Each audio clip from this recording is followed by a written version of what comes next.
اعوذ باللہ من الشیطان الرجیم بسم اللہ الرحمن الرحیم۔ السلام علیکم، امید ہے آپ لوگ خیریت سے ہوں گے۔ آج میں آپ کو حضرت داہیہ کلبی رضی اللہ تعالیٰ عنہ کا مشہور واقعہ سنانے جا رہی ہوں، جسے سن کر نبی کریم صلی اللہ علیہ وآلہ وسلم زارو قطار رونے لگے، یہاں تک کہ آپ کی داڑھی مبارک بھی گیلی ہوگی۔ داہیہ کلبی سے بار بار کہتے کہ سناؤ، وہ سناتا جاتا اور آپ صلی اللہ علیہ وسلم روتے جاتے۔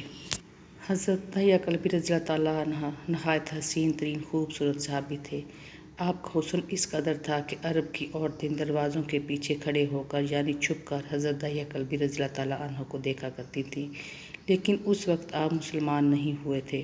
ایک دن سرور کونین تاجدار مدینہ حضرت محمد مصطفیٰ صلی اللہ علیہ وآلہ وسلم کی نظر حضرت داہیہ کلبی پر پڑی۔ آپ نے حضرت داہیہ کلبی کے چہرہ کو دیکھا کہ اتنا حسین و جمیل چہرہ، اتنا حسین نوجوان ہے۔ آپ نے رات کو اللہ تبارک و تعالیٰ کی بارگاہ میں دعا مانگی، یا اللہ، اتنا خوبصورت نوجوان بنایا ہے، اس کے دل میں اسلام کی محبت ڈال دے، اسے مسلمان کر دے، اتنے حسین نوجوان کو جہنم سے بچا لے۔ رات کو آپ نے دعا فرمائی۔ صبح حضرت داہیہ کلبی رضی اللہ تعالیٰ عنہ آپ صلی اللہ علیہ وسلم کی خدمت میں حاضر ہو گئے۔ حضرت داہیہ کلبی رضی اللہ تعالیٰ عنہ کہنے لگے، اللہ کے رسول صلی اللہ علیہ وسلم، بتائیں آپ کیا احکام لے کر آئے ہیں؟ آپ صلی اللہ علیہ وسلم نے فرمایا، میں اللہ کا رسول ہوں اور اللہ واحد ہے، اس کا کوئی شریک نہیں۔ پھر توحید و رسالت کے بارے میں حضرت داہیہ کلبی کو بتایا۔ حضرت داہیہ کلبی نے کہا، اللہ کے نبی، میں مسلمان تو ہو جاؤں، لیکن ایک بات کا ہر وقت ڈر لگا رہتا ہے، ایک گناہ میں نے ایسا کیا ہے کہ آپ کا اللہ مجھے کبھی معاف نہیں کرے گا۔ آپ نے فرمایا، اے داہیہ، بتا تو نے ایسا کیا گناہ کیا ہے؟ تو حضرت داہیہ کلبی نے کہا، یا اللہ کے رسول صلی اللہ علیہ وسلم، میں اپنے قبیلے کا سردار ہوں اور ہمارے ہاں بیٹیوں کی پیدائش پر انہیں زندہ دفن کیا جاتا ہے۔ میں کیونکہ قبیلے کا سردار ہوں، اس لیے میں نے 70 گھروں کی بیٹیوں کو زندہ دفن کیا ہے۔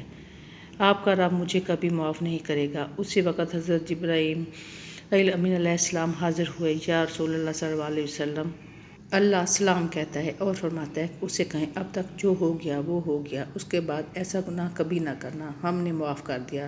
حضرت داہیہ آپ صلی اللہ علیہ وسلم کی زبان سے یہ بات سن کر رونے لگے۔ آپ نے فرمایا، داہیہ، اب کیا ہوا ہے، کیوں روتے ہو؟ حضرت داہیہ کلبی کہنے لگے، یا رسول اللہ صلی اللہ علیہ وآلہ وسلم، میرا ایک گناہ اور بھی ہے جسے آپ کا رب کبھی معاف نہیں کرے گا۔ آپ صلی اللہ علیہ وسلم نے فرمایا، داہیہ، کیسا گناہ، تو بتاؤ۔ حضرت داہیہ کلبی فرمانے لگے، یا رسول اللہ صلی اللہ علیہ وسلم، میری بیوی حاملہ تھی اور مجھے کسی کام کی غرض سے دوسرے ملک جانا تھا۔ میں نے جاتے ہوئے بیوی کو کہا کہ اگر بیٹا ہو تو اس کی پرورش کرنا، اگر بیٹی ہوئی تو اسے زندہ دفن کر دینا۔ داہیہ روتے جا رہے تھے اور واقعہ سناتے جا رہے ہیں۔ میں واپس بہت عرصہ بعد گھر آیا تو میں نے دروازے پر دستک دی۔ اتنے میں ایک چھوٹی سی بچی نے دروازہ کھولا اور پوچھا، کون؟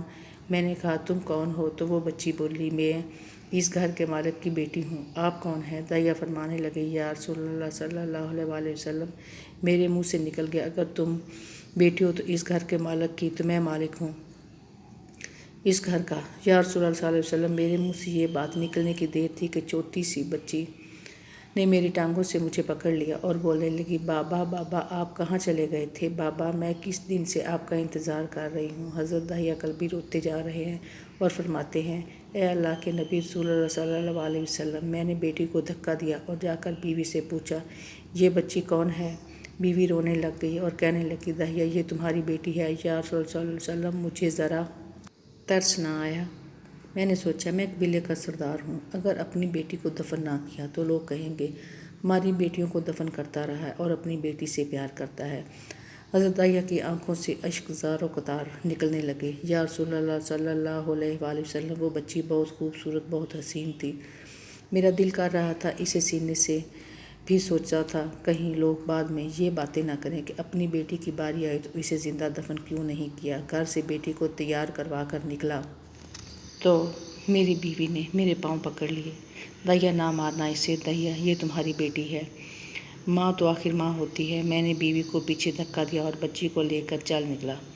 راستے میں میری بیٹی نے کہا، بابا، ہم کہاں جا رہے ہیں؟ داہیہ کلبی روتے جا رہے تھے اور واقعہ سناتے جا رہے ہیں۔ یا رسول اللہ صلی اللہ علیہ وسلم، میں بچی کو